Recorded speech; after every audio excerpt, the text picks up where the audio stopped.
लेवरम यह प्रयाति तय जन्म देहम परमाम गति। जो अंत समय में मेरा ध्यान करते हैं वो मेरे स्वरूप को प्राप्त होते हैं।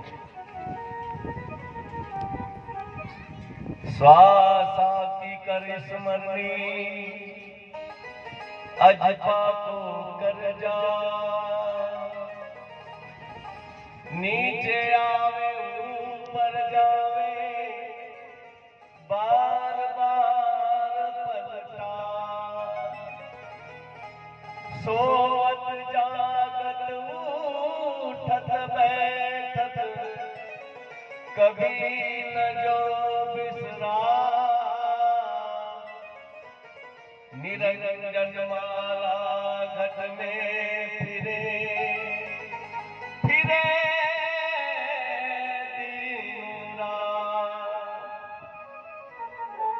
अजपा जाप करे जो प्राणी, बिन जिह्वा बिन दान ब्रह्म तत्व को सार है सो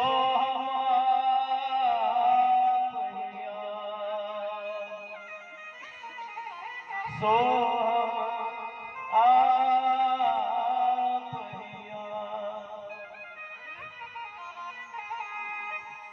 यही भजन जीव का कल्याण करता है। राम राम सब कहे ठग ठाकुर और चोर, ध्रुव प्रहलाद जैसे तर गए ओ नाम था कुछ और। नाम स्मरण करना है परंतु इसमें भेद उत्पन्न किया। कौन सा नाम? ध्रुव प्रहलाद जैसे तर गए। ध्रुव प्रहलाद जो अमर है, इन्होंने कौन सा नाम स्मरण किया? इन्होंने यही तो नाम लिया अजपा जाप, जिसको कहा था। इसी जाप के आधार पर आज अमर है, युगों युगों से अमर है। यही नाम तो इन्होंने जपा है जो परमात्मा के चरणों की प्राप्ति की है। सुखदेव जी महाराज राजा परीक्षित से कह रहे कि राजन, इस प्रकार अंत समय में जीव के द्वारा भगवान का भजन किया जा सकता है और तब ये जीवात्मा परमात्मा के स्वरूप को प्राप्त होता है। अभ्यास करना पड़ता है, शरीर को तपाना पड़ता है।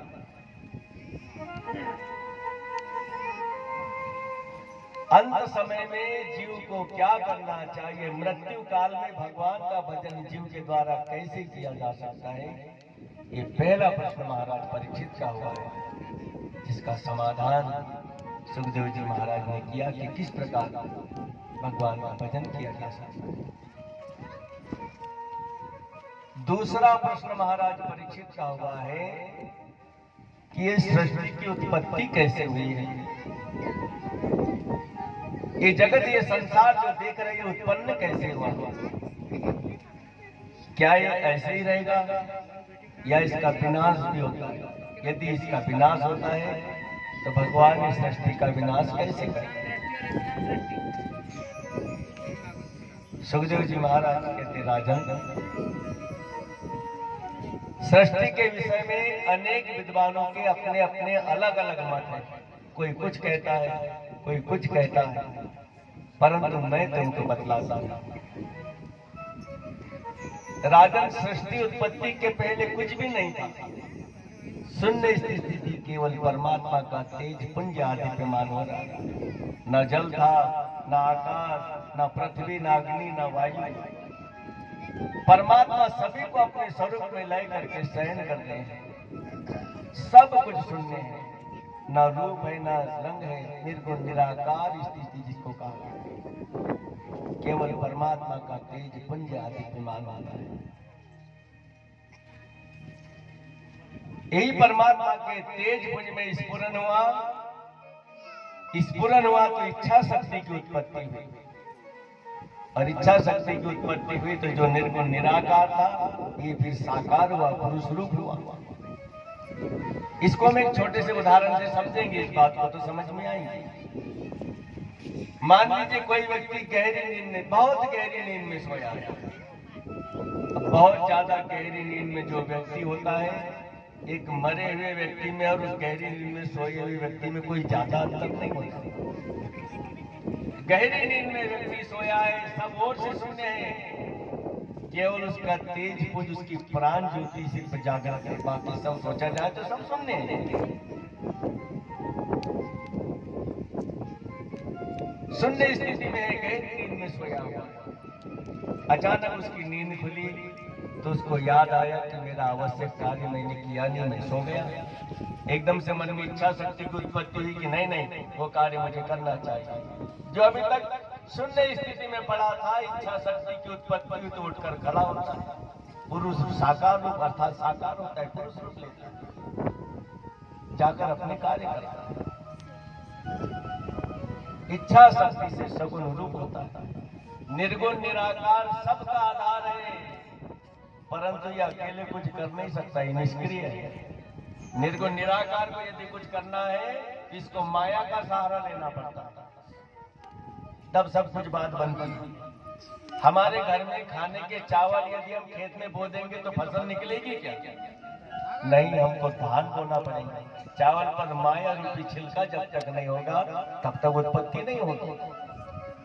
ऐसे ही निर्गुण निराकार को यदि कुछ करना है तो माया का सहारा लेना पड़ता है। इच्छा शक्ति से पुरुष रूप होता है, फिर पुरुष एवं प्रकृति का योग हुआ, यहाँ पर आकर शब्द की उत्पत्ति होती है। और जो शब्द की उत्पत्ति हुई वो शब्द है जो अनादि का शब्द, अनादि शब्द जिसको कहा गया है। ओम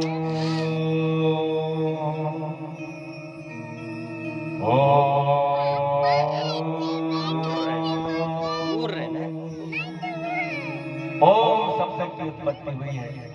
शब्द से 3 गुण उत्पन्न हुए, रजोगुण, सतोगुण और तमोगुण।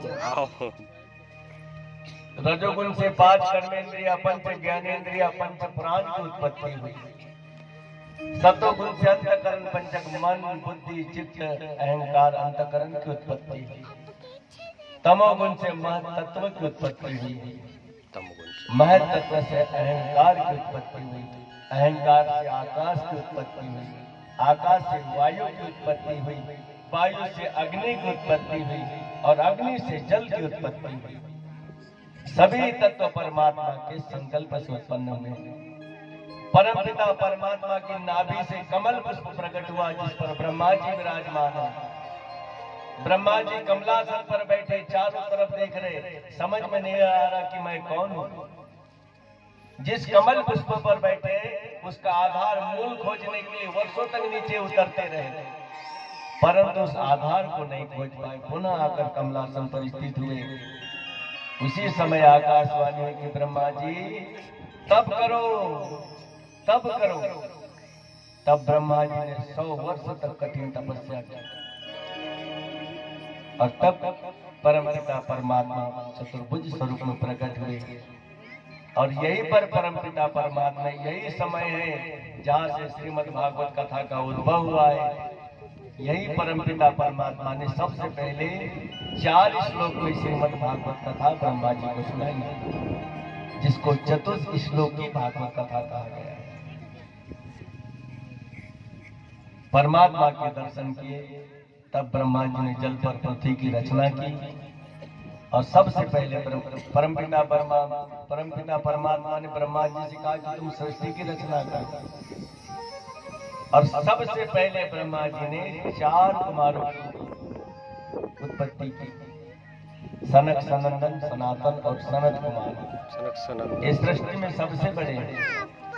चारों से ब्रह्मा जी ने कहा कि तुम सृष्टि रचना में मेरी सहायता करो। चारों कहने लगे ब्रह्मा जी से कि हम इस सृष्टि के झमेले में नहीं पड़ना चाहते, हम तो केवल भगवान का भजन करेंगे, हम इस सृष्टि के झमेले में नहीं पड़। आज्ञा नहीं मानी ब्रह्मा जी। आज्ञा नहीं मानी तो ब्रह्मा जी को क्रोध आ गया। ब्रह्मा जी का क्रोध ही भ्रकुटी भेदन करके रुद्र रूप में प्रकट हो गया। बोलिए शंकर भगवान की जय हो। रुद्र रूप में प्रकट हो गया। तब ब्रह्मा जी भोले बाबा से कहने लगे कि अब सृष्टि रचना में मेरी सहायता करो, सृष्टि की रचना करो। भोले बाबा कहते हैं लो अभी कर देते। भोले बाबा ने सृष्टि की रचना की तो तमाम भूत प्रेत डाकिनी शाकिनी भूत बैताल इन सब की रचना कर डाली। ब्रह्मा जी घबराए भोले बाबा से कहते भोले बाबा बस करो। इस सृष्टि रचना करना तुम्हारे बस का काम है। ऐसी भयंकर सृष्टि हमको नहीं बनानी है। तुम तो भगवान का भजन करो, ये तुम्हारे बस का काम नहीं। तब भोले बाबा भगवान का भजन करते हुए अपने आसन पर विराजमान हुए। अब ब्रह्मा जी ने 10 ऋषियों को प्रकट किया जो 10 मानस पुत्र कहलाए। ब्रह्मा जी मरीचि, अत्रि, अंगिरा, वशिष्ठ, भृगु, पुलस्त्य, क्रतु, अथर्व, दक्ष और नारद। वाणी से परम मनोहारिणी सरस्वती जी को प्रकट किया। अपनी छाया से महात्मा कर्दम जी को प्रकट किया। बाम अंग से कन्या और दक्षिण अंग से पुरुष को प्रकट किया जिनका नाम मनु और शत्रुपा हुआ। ब्रह्मा जी ने इनसे कहा कि तुम यहाँ अब मैं तुम्हें सृष्टि का निर्माण करो, यहाँ से फिर मैं तुम्हें सृष्टि का निर्माण करूं। दक्ष ऋषि प्रजापति इनकी 60 कन्याएं हुई हैं। 60 कन्याएं और इन्हीं 60 कन्याओं से सारे सृष्टि की सारे जगत की उत्पत्ति हुई है। अंडज पिंडज कंदन हर प्रकार की कुंभ सारी सृष्टि इन्हीं 60 कन्याओं। आज हम जो कुछ भी देख रहे हैं इन्हीं 60 कन्याओं से सारी सृष्टि की उत्पत्ति बतलाई है। इस प्रकार इस सृष्टि की उत्पत्ति हुई है। राजन ये सृष्टि का विनाश भी होता है और भगवान प्रलय के द्वारा इस सृष्टि का विनाश करते हैं। 4 प्रकार के प्रलय है, नित्य प्रलय, दीर्घ प्रलय, कल्प प्रलय और महाप्रलय। ये 4 प्रलय के द्वारा भगवान इस सृष्टि का विनाश करते हैं। नित्य प्रलय रोज छोटी मोटी घटनाएं हो रही है, ये नित्य प्रलय। दीर्घ प्रलय में बड़ी बड़ी घटनाएं हो जाती है, युद्ध छिड़ जाते हैं, कई जीव एक साथ मारे जाते हैं, ये दीर्घ प्रलय।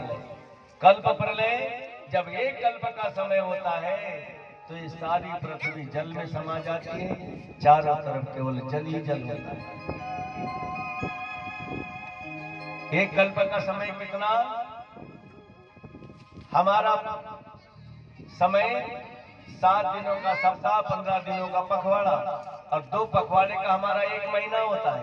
और जब हमारा 1 महीने का समय व्यतीत होता है तो सबसे समीप पितरलोक है। पितरलोक के देवताओं का 1 दिन और 1 रात्रि का समय होता है। 15 दिनों का दिन, 15 दिनों की रात। शुक्ल पक्ष के 15 दिन का समय, कृष्ण पक्ष के 15 दिन रात्रि का समय। पितरलोकों का 1 दिन और 1 रात का समय होता है। 15 दिन ऐसे ही जब हमारा 1 वर्ष व्यतीत होता है तब स्वर्ग के देवताओं का 1 दिन और 1 रात का समय होता है। 6 महीने का दिन, 6 महीने की रात। आषाढ़ शुक्ल पक्ष की एकादशी को हम क्या कहते हैं? देव सैनी एकादशी, जिस दिन देवता सो जाते हैं। कब तक? 6 महीने तक। कार्तिक शुक्ल पक्ष की एकादशी जिसको हम क्या कहते हैं? देवउठनी एकादशी, तुलसी विवाह आदि सब प्रारंभ हो जाता है। खड़े होकर स्वर्ग के देवताओं का 6 महीने का दिन, 6 महीने की रात। इसी प्रकार 4 युग है, सतयुग, त्रेता, द्वापर और कलयुग। कलयुग की उम्र है 4,32,000 वर्ष। कलयुग से दुगनी आयु है द्वापर युग की। कलयुग से 3 गुना आयु है त्रेता युग की और कलयुग से 4 गुना आयु है सतयुग की। चारों युगों की आयु को यदि जोड़ लिया जाए तो 43,20,000 वर्ष इन चारों युगों की उम्र।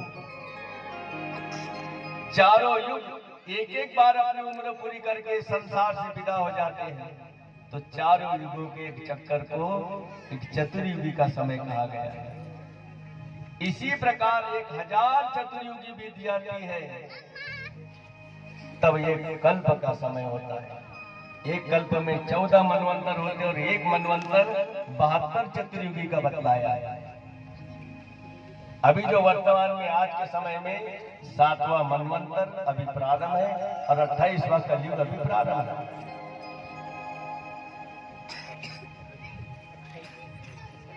पंचांग में सारा विवरण दिया रहता है।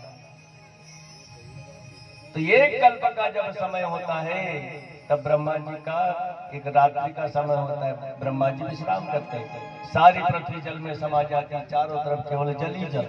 कब तक? जितना बड़ा दिन उतनी बड़ी रात, एक कल्प के समय तक। उसके बाद पुनः फिर ब्रह्मा जी रचना करते, पुनः सृष्टि का निर्माण करते।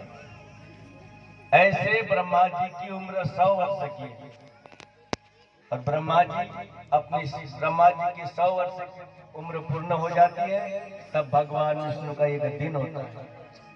ऐसे भगवान विष्णु की उम्र 100 वर्ष की है। भगवान विष्णु अपने उम्र के 100 वर्ष पूर्ण करते हैं, तब भगवान शंकर की केवल पलक ही झपकती, इतना ही समय बोले बाबा। ये कल्प प्रलय होता है। इसके बाद महाप्रलय। महाप्रलय में तो फिर कुछ भी नहीं रहेगा, सब कुछ नष्ट हो जाता है। पृथ्वी, जल, अग्नि, वायु, ये चारों तत्व एक दूसरे के बड़े शत्रु है और एक दूसरे से 10-10 गुना बड़े हैं। महाप्रलय का जब समय आता है तो चारों तत्वों को 100-100 वर्ष की छूट दे दी जाती है।